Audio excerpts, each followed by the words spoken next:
ठीक है, तो नेक्स्ट टॉपिक है अपना सिंपल।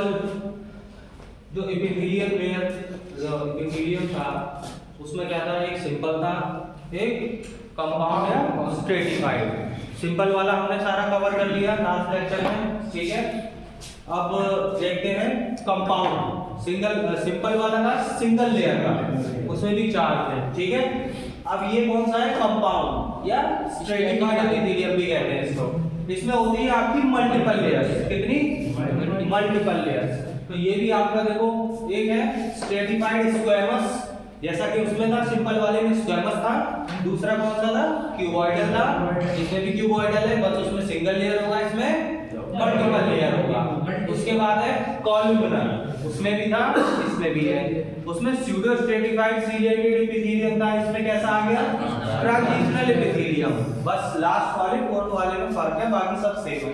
और ये मल्टीपल लेयर के हैं और अलग-अलग जगह पाए जाएंगे। सिंपल वाले अलग जगह पाए जा रहे थे और मल्टीपल वाले या कंपाउंड स्ट्रेटिफाइड वाले इनका लोकेशन अलग होगा, ठीक है। तो हम पहला देख लेते हैं स्क्वैमस वाला, ठीक है। जैसा कि आपको पता था कैसा था ये, फ्लैटेड स्क्वैमस सेल्स थे। कैसे? फ्लैट सेल्स थे, ठीक है, स्क्वैमस शेप के। तो और इसमें कैसे होगी, क्योंकि ये कंपाउंड है स्ट्रेटिफाइड है, तो कैसे होगी, मल्टीपल लेयर होगी इसमें, ठीक है। एक लेयर नहीं होगी उसकी तरह, इसमें बहुत सारी लेयर होगी। कितने टाइप के होते हैं इसमें बेटा? 2 तरह के आ जाते हैं। कैसे आ जाते हैं? एक आ जाता है केराटिनाइज्ड और एक आ जाता है नॉन केराटिनाइज्ड। इसमें क्या होता है, केराटिनाइज्ड मतलब केराटिन होता है। इसमें क्या होता है, केराटिन फाइबर होते हैं। क्या होते हैं? हाँ, वो कहाँ होते हैं, स्क्वैमस सेल्स के अंदर होते हैं। जैसे आपका एक सेल बना हुआ था इस तरीके से, इस तरीके से ये फ्लैट सेल बना हुआ था, इसके अंदर क्या बना हुआ होगा बेटा, केराटिन फाइबर, ठीक है। केराटिन क्या होती है, एक तरह की प्रोटीन होती है। क्या होती है, एक तरह की प्रोटीन। हाँ, it provides protective qualities to skin. ये क्या करती है, अब भाई केराटिन आ गई इसके अंदर तो क्या करेगा, एक तो इस तरह से सेल था, उसके अंदर भी आपने कुछ भर दिया केराटिन, तो क्या होगा, प्रोटेक्टिव क्वालिटीज आ जाएगी इसके अंदर। क्या आ जाएगी, प्रोटेक्टिव। हाँ, और कहाँ होता है, स्किन पर होता है ये, ठीक है। Which cover the surface of the body. आपकी स्किन की जो सबसे ऊपर वाली लेयर है वो थोड़ी हार्ड होती है इंस्टेड ऑफ इनर लेयर, जानते हो आप सभी। तो इसी वजह से हार्ड होती है क्योंकि उसके अंदर होती है ये केराटिन नाम की प्रोटीन। उसमें छोटे छोटे केराटिन फाइबर्स मिलकर वो एक तरह से प्रोटेक्शन का काम देते हैं। थोड़ा बहुत अगर लग जाए तो जल्दी मुझे नहीं लगता है, ठीक है, प्रोटेक्शन का काम करते हैं बाहर के एनवायरनमेंट में, ठीक है। तो ये पूरी बॉडी पे इसने क्या कर रखा है, कवर कर रखा है। आगे समझ में कोई बात, कोई डाउट इसमें? उसके बाद आता है बेटा नॉन केराटिनाइज्ड। कैसा? Non keratinized. पॉज कर देना, ठीक है। उसके बाद आता है बेटा नॉन केराटिनाइज्ड, यानी कि ऐसी लेयर, ये वाली स्ट्रेटिफाइड स्क्वैमस, जिसमें कि क्या ना हो, केराटिन ना हो, ठीक है। It lacks keratin so remains moist. ये क्या रहती है, इसमें केराटिन नहीं होता है, लेकिन ये ऐसी जगह पर होती है तो क्या रहती है, मॉइस्ट रहती है, हल्का गीलापन रहता है इसमें, ठीक है।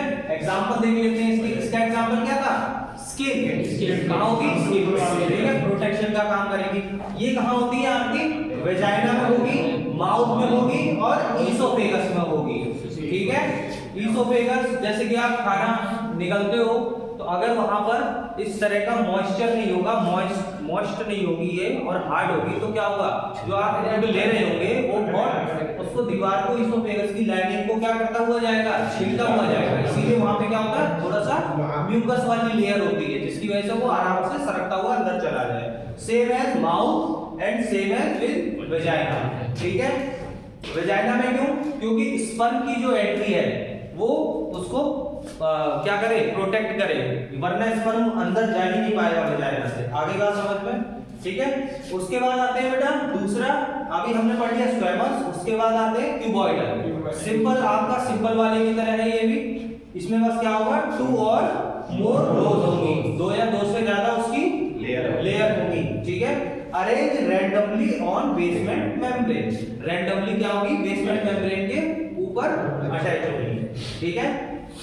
Smaller in height to the columnar epithelium. अब कॉलम तो आपने देखे कैसे कैसे होते हैं, इस तरह के होते हैं, तो ऑब्वियस सी बात है ये बड़े होंगे। अब ये कैसी होती है आपकी क्यूबॉइडल वाली, ये क्यूब के आकार की थी इस तरह से थोड़ी, ठीक है। तो ये क्या होगी, छोटी होगी, ये थोड़ी बड़ी होगी, बस इतना ही कहना चाह रहे हैं, ठीक है। तो जो इसकी हाइट होगी वो थोड़ी कम होगी और कॉलमनर वाले की हाइट ज्यादा होगी। एग्जांपल क्या है इसका, कहां पाया जाता है ये क्यूबॉइडल वाला, देखो फेरिंग्स में पाया जाएगा आपके, ठीक है। डक्ट ऑफ स्वेट ग्लैंड्स, जो आपकी स्वेट ग्लैंड्स होती है, ग्रंथियां होती हैं पसीने की, वहां पाया जाता है, ठीक है।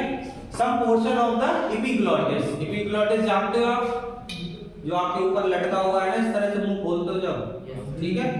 हाँ नहीं उधर नहीं, उस एरिया के कुछ पोर्शन में, ठीक है।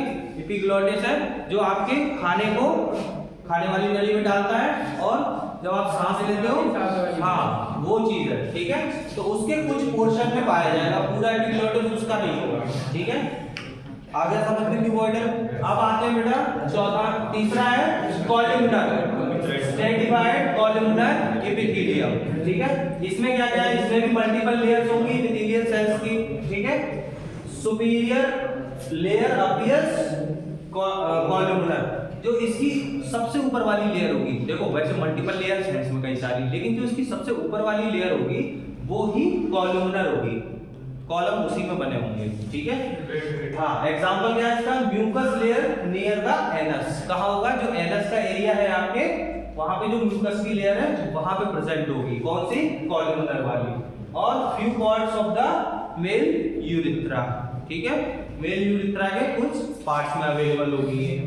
चलिए अब आ जाते हैं नेक्स्ट, ट्रांजिशनल एपिथेलियम। देखो ऐसा है, ये सारी मल्टीपल लेयर्स हैं, मेनली इसमें क्या है, थोड़ा बहुत स्ट्रक्चर देखना है आपको, और ये कहाँ लोकेटेड है, इसमें बहुत ज्यादा डीप में जाने की जरूरत नहीं है आपको, ठीक है।